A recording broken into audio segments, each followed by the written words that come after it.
Good morning, everyone. Welcome to the discussions of chronic obstructive pulmonary disease exacerbations and what nurses need to take into consideration when conducting patient assessment and provide intervention. My name is Hally, and I'll start the discussion for today.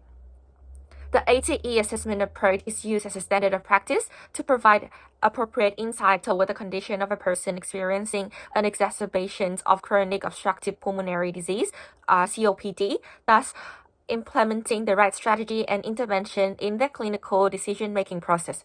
For Mr. David Nasal case, he is currently experiencing symptoms of exacerbations of COPD when he presented to the emergency department with positive for COVID-19 test 3 days ago and a series of progressively worsened symptoms.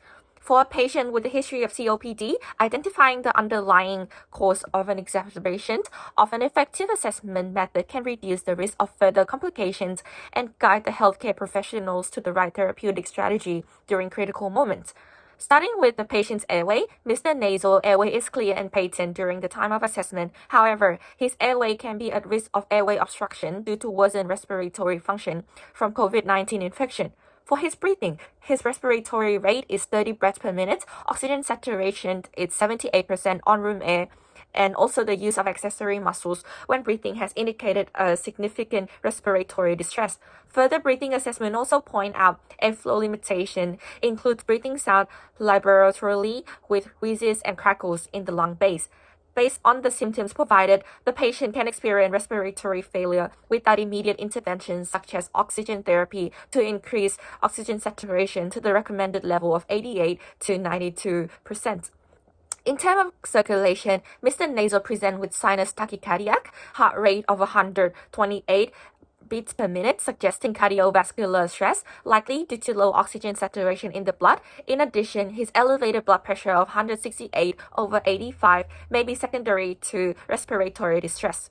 Regarding Mr. Nasal disability, he's slightly confused with a GCS score of 14/15 due to inadequate supplement oxygen with a reduced amount of oxygen delivered to the body, leading to confusion as a body natural response to oxygen deprivation. Regarding exposure, his skin is intact but febrile, which is implying ongoing infection with exacerbation of COPD and COVID-19 infection. The ATE assessment is a comprehensive tool to provide support and respond effectively to any rapid exacerbation or unexpected situations. According to K et al. 2016, management of chronic obstructive pulmonary disease exacerbation can be managed using the following methods involve the use of bronchodilator, steroid, antibiotic, oxygen therapy, and non-invasive ventilator. Nurses can follow the recommended treatment to stabilize Mr. David Nasal's exacerbation and prevent unexpected deterioration due to reduced lung function. The first and most critical nursing intervention should be administering controlled oxygen therapy to elevate his oxygen saturation from 78% to target 88 to 92 range, thus avoiding consequence of hypoxemia. Without immediate action to elevate the oxygen saturation, his gas exchange will not be restored and increased work of breathing, which can lead to chronic respiratory failure or increased rate of death. Second of all, inhaled bronchodilator should be used as a support therapy in relieving discomfort from airflow obstruction and assist with the patient breathing. For Mr. Nasal's case, bronchodilator can help eliminating the wheezes by improving the airflow for obstructed airway. The third intervention that can be conducted for Mr. Nasal is the use of systemic corticosteroid such as prednisolone has been demonstrated to shorten recovery time, enhance lung function and oxygen exchange, reduce the risk of treatment failure, and decrease the length of hospital stay. Lastly, administering antibiotic is also essential due to the suspected bacteria infection complicating his viral COVID-19 infection. Timely antibiotic therapy is critical to prevent worsened respiratory compromise and results in study mentioned that antibiotic decrease the risk of treatment failure. Overall, the following intervention focus on enhancing oxygenation, relieving respiratory distress, and addressing underlying infection, targeting the key factors for Mr. Nasal condition and prevent further complication. When administering oxygen therapy, salbutamol, also Ventolin, or ipratropium atrovert to Mr. Nasal during his COPD exacerbation, several key nursing considerations should be addressed.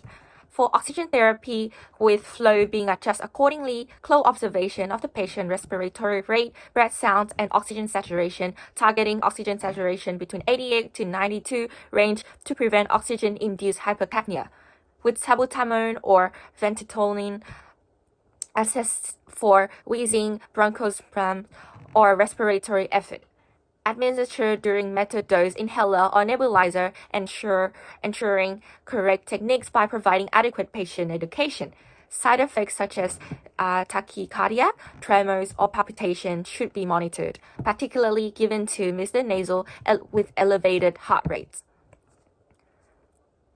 Nirmatrelvir and ritonavir antiviral agents are administered to manage Mr. Nasal COVID-19 infection. Monitor for potential side effects such as liver function abnormalities, gastrointestinal issue, or drug interactions, particularly with his medications. Overall, through effective assessment, proper administration techniques, and close monitoring of all possible side effects are crucial in managing Mr. Nasal COPD exacerbation and COVID-19 safely with reduced risk of further deterioration. Thank you so much for your patience today.